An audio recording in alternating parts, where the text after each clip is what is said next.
आज़ाद उम्मीदवारों से मिलकर हुकूमत बनाएंगे। चेयरमैन पीपल्स पार्टी बिलावल भुट्टो ने हिकमत अमली बता दी। अपने इंटरव्यू में बिलावल भुट्टो ने कहा कि नून लीग और पीटीआई एक ही सिक्के के दो रुख हैं, चेहरे बदलने से लेकिन पॉलिसियां नहीं बदली।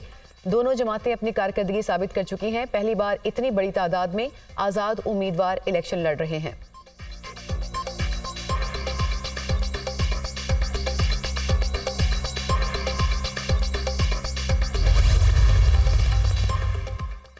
आम इंतखाबात के लिए इलेक्शन कमीशन को हर किस्म की मुआवनत फराहम करेंगे। इलेक्शन कमीशन को भरपूर सिक्योरिटी फराहम कर रहे हैं। पुलिस के एहलकार पोलिंग स्टेशन से बाहर होंगे।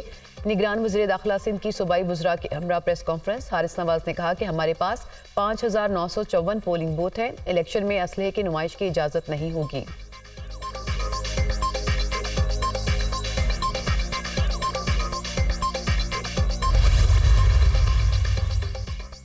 इलेक्शन करीब आते ही सियासी सरगर्मियों में तेजी। नून लीग की ननकाना साहब में बड़े जलसे की तैयारियां, स्टेज सज गया। मतवालों की आमद का सिलसिला जारी। नवाज शरीफ जलसे से खिताब करेंगे। चीफ ऑर्गेनाइजर मरियम नवाज भी हमरा होंगी।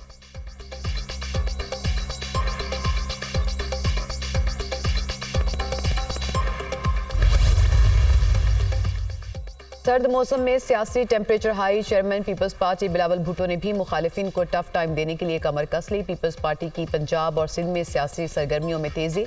भलवाल में पावर शो, आज जलसा। बिलावल भुट्टो जियालों से खिताब करेंगे।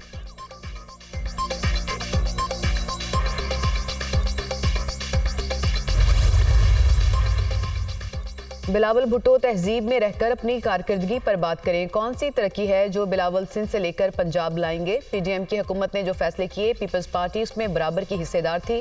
सिंध का भी हक है कि पंजाब जैसी तरक्की हो। बिलावल नए नए पंजाब आए हैं। इन्होंने यूनिवर्सिटियां और दानिश स्कूल्स नहीं देखे। अवामी लेवल प्लेइंग फील्ड में नजर आ रहा है कि 8 फरवरी को फतह नून लीग की होगी। ब्लूमबर्ग की रिपोर्ट के मुताबिक बेहतरीन कारकर्दगी नवाज शरीफ के अदवार में हुई। रहनुमा नून लीग मरियम औरंगजेब की मीडिया से गुफ्तगू।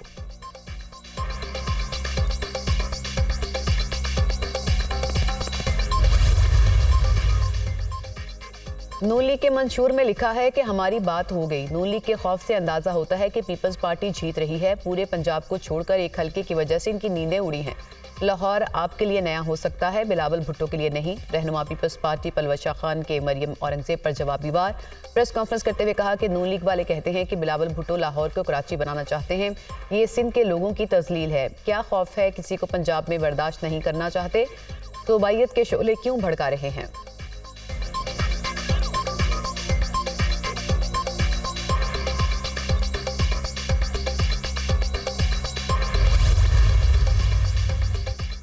बिलावल भुट्टो मुफाहमत नहीं, एजेंडे की सियासत कर रहे हैं। जो पार्टी हमारे मंशूर के करीब होगी उसके साथ मिलकर काम करेंगे। बिलावल भुट्टो ने हर सूबे में इंतखाबी मुहिम चलाई।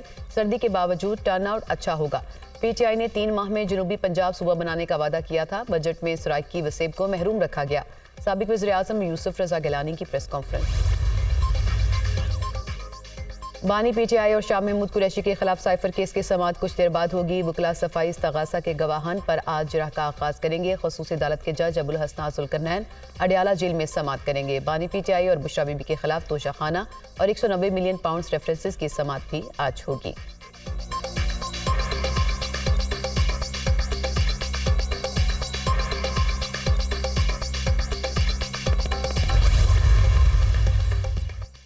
Shahryar Afridi MPO case. Deputy commissioner Islamabad office के रिकॉर्ड कीपर अदालत में पेश। तमाम तर रिकॉर्ड अपने बयान हल्फी के साथ जमा करा दें। रिकॉर्ड में डिप्टी कमिश्नर के मई 2023 से सितंबर तक के तमाम एमपीओ ऑर्डर्स शामिल होंगे।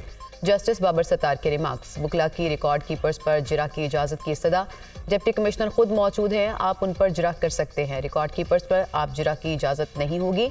ये बुनियादी इंसानी हकूक और रूल ऑफ लॉ का मामला है। जस्टिस बाबर सत्तार। अदालत का रिकॉर्ड की कॉपियां वकला को फ्राहम करने का हुक्म। समाअत 14 फरवरी तक मुलतवी।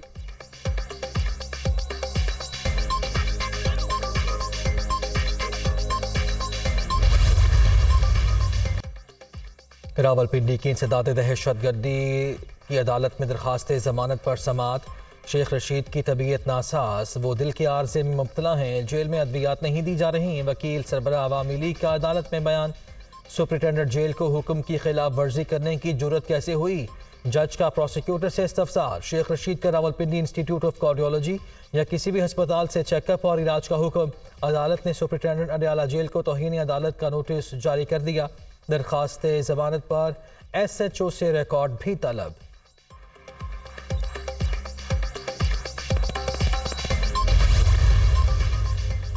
पाकिस्तान स्टॉक मार्केट में जबरदस्त तेजी का रुझान। ट्रेडिंग के दौरान हंड्रेड इंडेक्स में 500 से ज्यादा पॉइंट्स का इजाफा। हंड्रेड इंडेक्स 64,983 पॉइंट्स की सतह पर ट्रेड।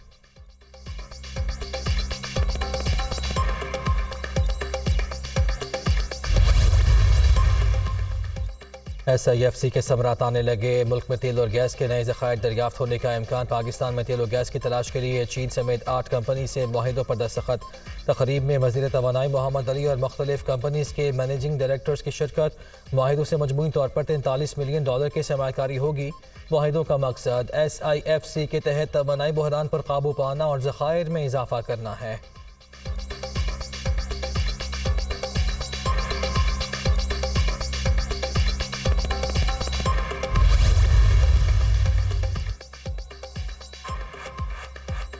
आठ फरवरी को पाकिस्तान में जबकि नवंबर में भारत में इलेक्शन होंगे। शाम को व्लॉगर्स ऐसी बातें करते हैं कि अकल दंग रह जाती है। बेबुनियाद बातों पर लाखों व्यूज आते हैं। यह आज़ादी इजहार और आज़ादी सहाफ़त के लिए बहुत संजीदा खतरा है। मसनूई जहानत को बरूए कार लाकर बहुत से काम किए जा रहे हैं। सच को लोगों तक लाना बहुत मुश्किल हो गया। निगरान वज़ीर इत्तलात मुर्तज़ा सोलंकी का तकरीब से खिताब।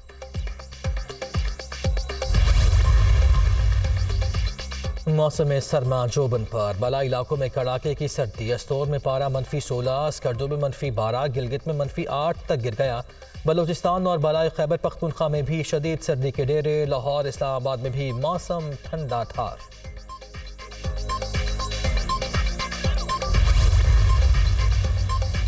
साइबेरिया से आने वाली हाई प्रेशर हवाएं बारिशों के रास्ते में रुकावट बन गई। हवा के ज़्यादा दबाव के बायस बारिशें बरसाने वाला निज़ाम पंजाब तक न पहुँच सका। खुश्क साली का दौरानिया तवील हो गया। बर्फबारी न होने से सरगर्मियों में पानी की कमी का खदशा। माहिरीन ने मौसम की मौजूदा सूरत हाल को मौसमियाती तग़य्युर व तब्दीली का नतीजा करार दे दिया।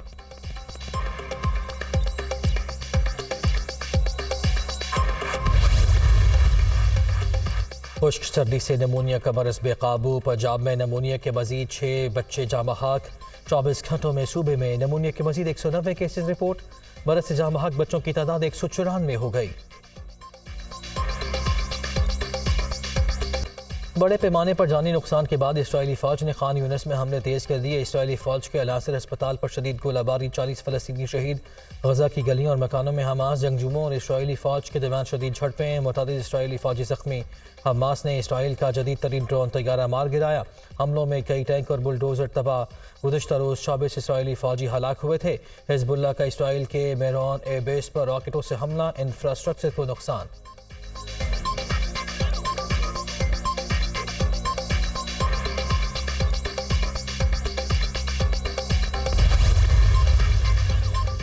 गज़ा में 24 इसराइली फ़ौजियों की हलाकत से मुतालिक इसराइल की वजाहत गलत निकली। अमरीकी मीडिया के मुताबिक इसराइली फ़ौजी गज़ा में गैर कानूनी बफर जोन बनाने की कोशिश कर रहे थे। इसराइली फ़ौजी इमारतें गिराने के लिए बारूद बिछा रहे थे कि हमास ने हमला कर दिया। इसराइल ने दावा किया था कि यरगमालियों को बाजियाब कराने की कोशिश में फ़ौजी हलाक हुए। गज़ा जंग में एक ही दिन में ये सबसे ज़्यादा इसराइली फ़ौजियों की हलाकत है।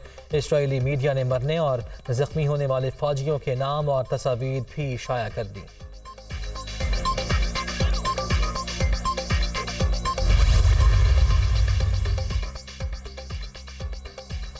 सेक्रेटरी जनरल अक़वाम मुत्तहिदा अंतोनियो गुतरेस ने गज़ा को आफतज़दा इलाका करार दे दिया। कोई दलील फ़लस्तीनियों पर जुल्म का दिफा नहीं कर सकती। गज़ा में इंसानी बुनियादों पर सिर्फ इमदाद ही काफ़ी नहीं, लेकिन इसराइल ने वो भी रोक दी। अक़वाम मुत्तहिदा सिक्योरिटी काउंसिल के इजलास में फ़लस्तीन की सूरत हाल पर बहस। अंतोनियो गुतरेस का इज़हार तशवीश। गज़ा में कोई घर, स्कूल, अस्पताल बल्कि अक़वाम मुत्तहिदा के इदारे भी इसराइली बमबारी से महफूज नहीं। दुनिया गज़ा में फौरी जंगबंदी चाहती है। इसराइल को हर धर्मी से रोकना होगा। फ़लस्तीनी वज़ीर ख़ारिजा।